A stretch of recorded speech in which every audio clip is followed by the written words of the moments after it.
जति भवन में जीव अनंत सुख चाहें दुख ते बन ताते दुख हारी सुपकार कहें सीख गुरु करुणाधार।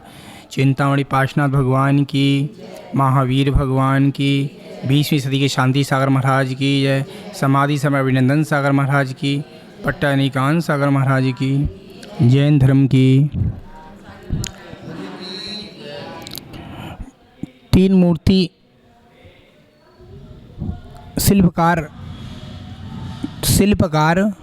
तीन मूर्ति बनाकर लाता है राजा के दरबार में।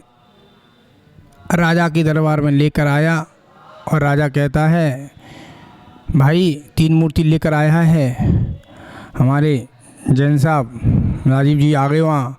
भाई मूर्ति तो लूँगा, महाराज जी का एक क्वेश्चन सुना था मैंने प्रवचन में, उसका सैल्यूशन कर पहले। क्या? एक सिलाई लेके आया हूँ। पहली मूर्ति कितने की है? 500 रुपये की। दूसरी मूर्ति 10,000 रुपये। तीसरी मूर्ति अनमोल है, उसकी कोई मूल नहीं है। मैं एक काम करता हूँ, पहली सिलाई लेकर आता हूँ, डोरा लेकर आता हूँ। ठीक है, मूर्ति आती कहाँ से? मूर्ति आती कहाँ से है? किशनगढ़ से आती है, फागी से आती है, दूदू से आती है, अजमेर से आती है। पत्थर कहाँ से आता पता? पत्थर तो खदान से निकलता है। वो पत्थर खदान से निकल के आया। जैसे ही वो पत्थर का घर के बाहर लगा है पत्थर,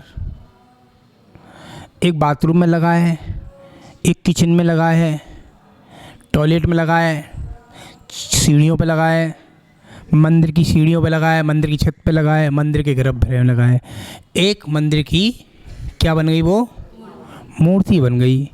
शिल्पकार ने गंदा गंदा पत्थर हटा दिया और अच्छा अच्छा पत्थर यूज कर लिया।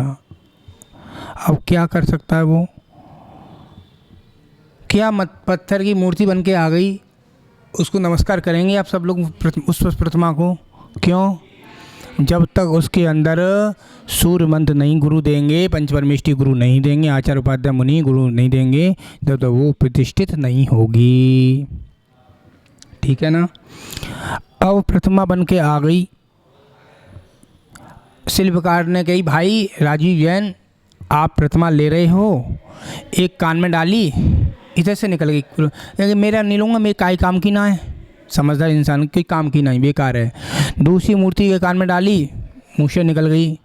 तीसरी मूर्ति के कान में डाली, वो पेट में समाती गई। छोटी सी कहानी का रहस्य यही है जीवन में।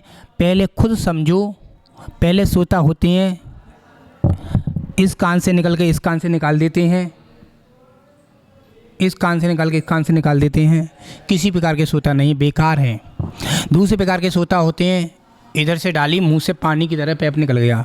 तीसरी प्रकार के सोता होते हैं, आप जो बैठे हुए हैं जैन साहब, अब कोई पूछेगा क्या आप बैठी हैं आंटी, आपने पूछा किसी श्रावण से गए बाहर, पूछा महाराज जी ने क्या पूछा, इतना बोला। 3 मूर्ति के प्रवचन दिए महाराज जी ने। क्या बोले? 3 मूर्ति के ऊपर प्रवचन दिए थे। इधर से निकाला, मुँह से निकल गया, इधर से निकाला, इधर से निकल गया, इससे दूसरा इधर से। तीसरे प्रकार के श्रोता ऐसे होते हैं, समझते हैं और दूसरों को समझाते हैं। तीसरे प्रकार के श्रोता ऐसे होते हैं, समझदार के लिए इशारा काफ़ी है। महावीर भगवान की